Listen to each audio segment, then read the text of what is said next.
I I can't hear what they're saying. You're such an optimist? Oh, there you go. Okay. Cheek. Such cheek? What? Is that like British slang that I'm not... I don't know what that means. Anyway, what's that?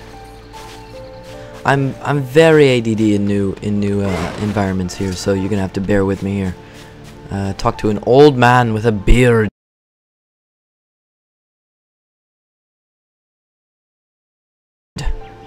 Beware. Beware the words. The words? What do you mean? Contagious words. Those who dream. Those who dream? Hold on a moment. There's a strange new sensation in my mind. Weiss's voice rose in a quizzical way. It is not quizzical! What's going on here? The villager's body shuddered as he slowly opened his eyes. Perhaps we should start by asking this man. Who are you? I'm Kirk. This is Weiss. We've heard something happened to this village, so we came to see if we could help. The villager stared at Kirk and Weiss. If you can speak to me, I must have caught you in my dream. How's that again? The villager explained. In the past weeks, a mysterious disease called the Death Dream has spread across the Forest of Myth. Those who caught it were cursed to fall asleep and live forever within the world of their own dreams. The village mayor had determined that the Death Dream was spread from person to person by spoken words, but before he could learn more, the disease took him as well. Whoa, what is with the font? What is going on? Weiss stared at the mayor, his mouth twitching slightly. Now see here, he said. Are you saying that we have been absorbed into your dream? Well, yes, said the mayor. I think you have. Oh, crap, said Kirk. So this means we've caught the Death Dream? Before the mayor could confirm Kirk's suspicion, Weiss exploded with rage. Ridiculous, preposterous, completely unfathomable, on every conceivable level. I don't even recall falling asleep. The mayor attempted to take Weiss's complaints in stride. That's just how the Death Dream works, you see, he said, brushing aside the book's remarks. My remarks shall not be brushed aside, fool, and it would behoove you to remember this, that this world allows me to view all of its narration. The mayor twisted his mouth into an embarrassed grimace, then quickly changed the subject to who Kirk had seen, and what they had discussed since coming to the village. Something there must have caught you to enter my dream, said the mayor. A certain conversation, a specific word, something. Kirk and Weiss racked their brains, but can find no easy solutions. There were simply too many words to consider. Too much random chatter. Too much meaningless conversations. Grimoire Weiss does not engage in meaningless conversations. The mere suggestion that Weiss chose his words carelessly seemed to sting his pride. It does not seem to sting my pride, you bloated gasbag of a narrator. It has demolished it utterly. I'm a bloated gasbag of a narrator? I'm sorry, Weiss. I'm sorry. Anyway, irritated, Weiss looked skyward, as if searching for answers in the heavens. I was doing no such thing. Just leave me alone already. The anger created by his harsh words bled over to Kirk like a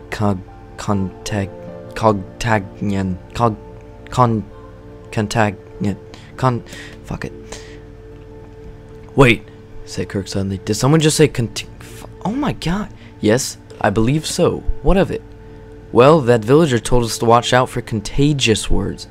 Contagion, that's what it is. I figured it out, guys.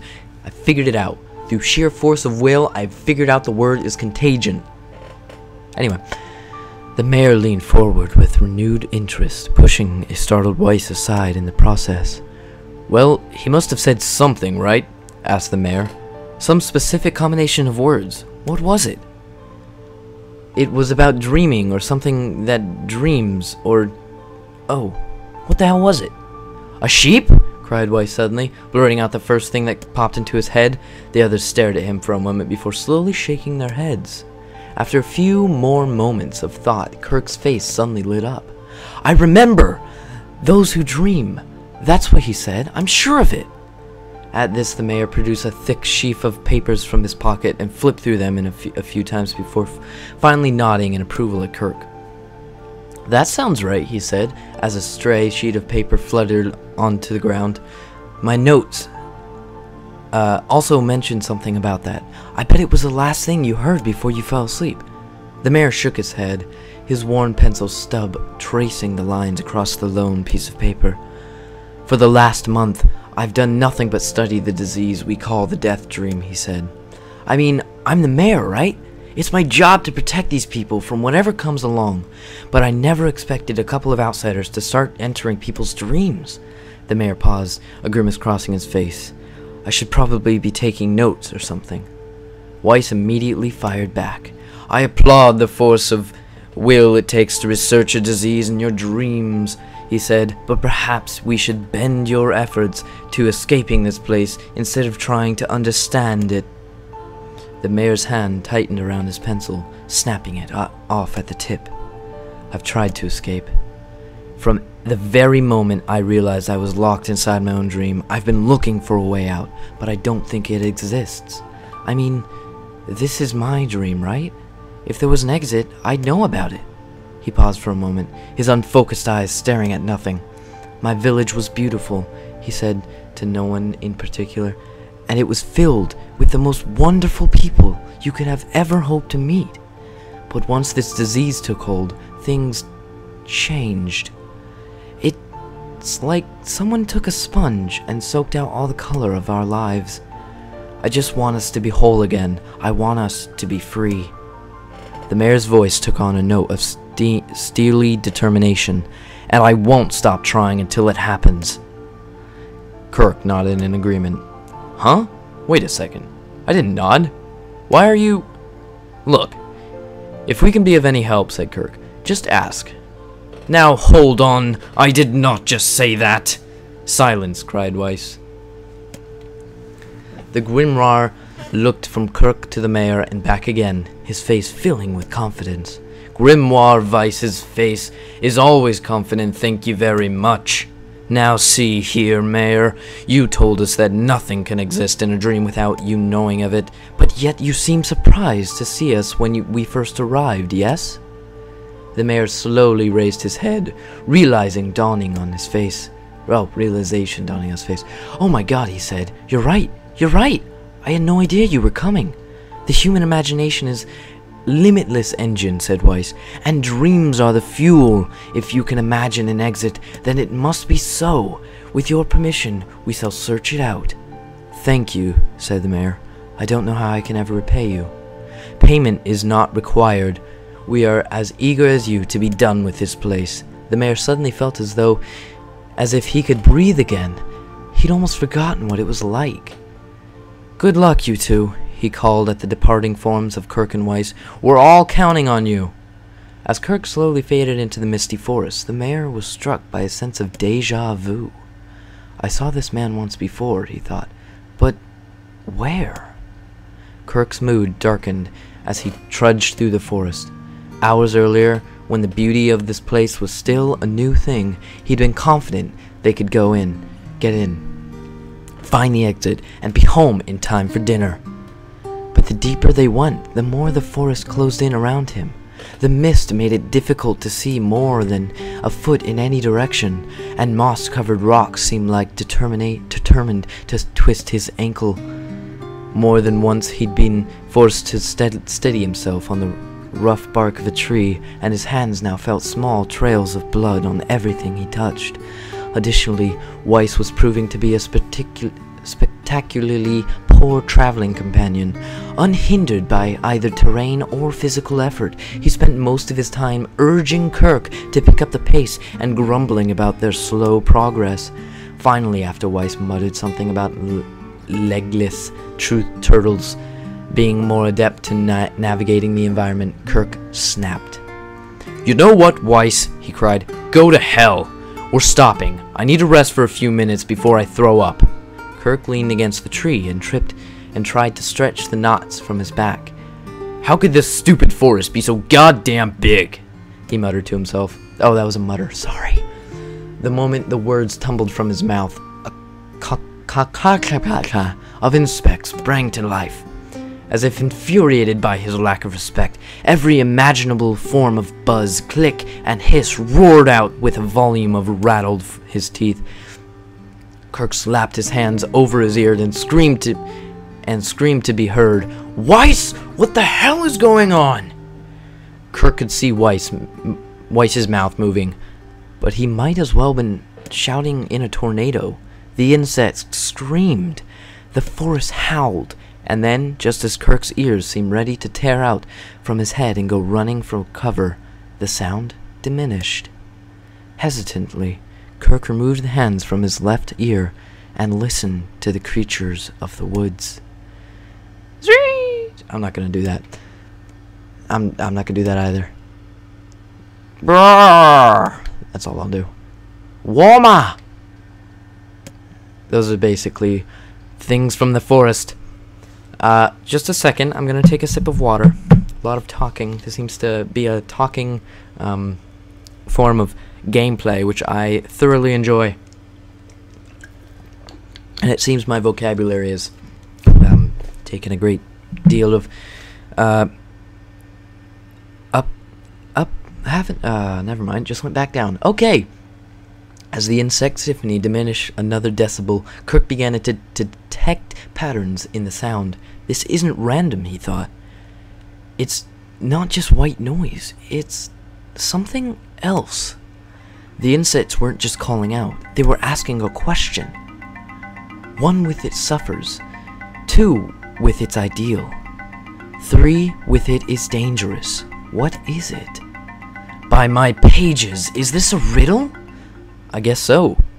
This kind of thing happens a lot in dreams, right? Maybe it's the key to getting out of this place. Okay, for me, I never have riddles in my dreams. That's just me, though. Maybe I'm not educated enough to just think of random dreams in my mind as I'm dreaming, but, sorry, riddles in my mind as I'm dreaming, but, that never happens to me, so I don't know why he says that it happens a lot.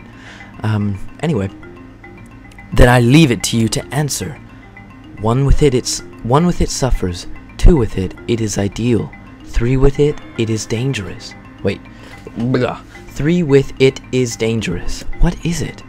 The answer is a secret. The answer is a woman. How the hell should I know? Alright, one with it suffers. Okay, so one person with it suffers. So one person with a woman suffers? Not really. One person with it, a secret suffers. They want to share it. Two with it is ideal. They want to share it only to one person. That's perfect. They don't want it to spread around at all. Three with it is dangerous. Secrets with three people, it's dangerous. You don't know who's gonna spill the beans. I'm thinking it's a secret. Inwardly furious that Weiss left him to the task, Kirk sighed and gave him the only answer that made sense. It's a secret. Right? The sound of the insect stopped, and suddenly, as it began, the forest undergrowth parted between Kirk like rippling wave, opening a new path. These forest arthropods, whatever, are making a road for us, said Weiss with glee. Pleased at passing the test, Kirk moved on with new intensity. The path offered his body a relief from the undergrowth, but gave even greater cheer to his mind. And as long as they were on path, their journey had a purpose. I guess the forest has accepted us, huh? Said Kirk after a bit. Weiss spun around to face his companion. Do not mistake the will of this forest for some happy pet you can suddenly befriend. We have no idea where this path leads. That's just my interpretation of Weiss. I hope it's very good. As Weiss finished speaking, the pair turned a corner and found themselves facing a clear forest spring. Smiling, Kirk picked up a small rock and sent it skipping across the surface of the water. Good heavens, said Weiss. His surprise was understandable. Each time the rock struck the surface of the water, a magical note rang out. When the rock finally stopped moving and sank to the bottom of the spring, the ripples it left behind came together to form words. I enter through the window, but I break no glass. When night falls, I vanish. What am I? Sound? Absurdly easy, barked Weiss. Now answer it! Kirk grit his teeth and tried not to reach out and strangle his companion. He's right after all. This one is pretty easy. I entered through the window, but I break no glass. When night falls, I vanish. What am I? Oh, sunlight could be it. A letter! I wonder what happens if I say something wrong. Oh, that'd be funny. Do I get to do it again, or do I like die or lose health or something? I'm gonna do it. I'm just gonna do it. Oh, it's gonna be fun. Ready, go. A bird! Weiss emitted a low groan and fell to the ground with a thump.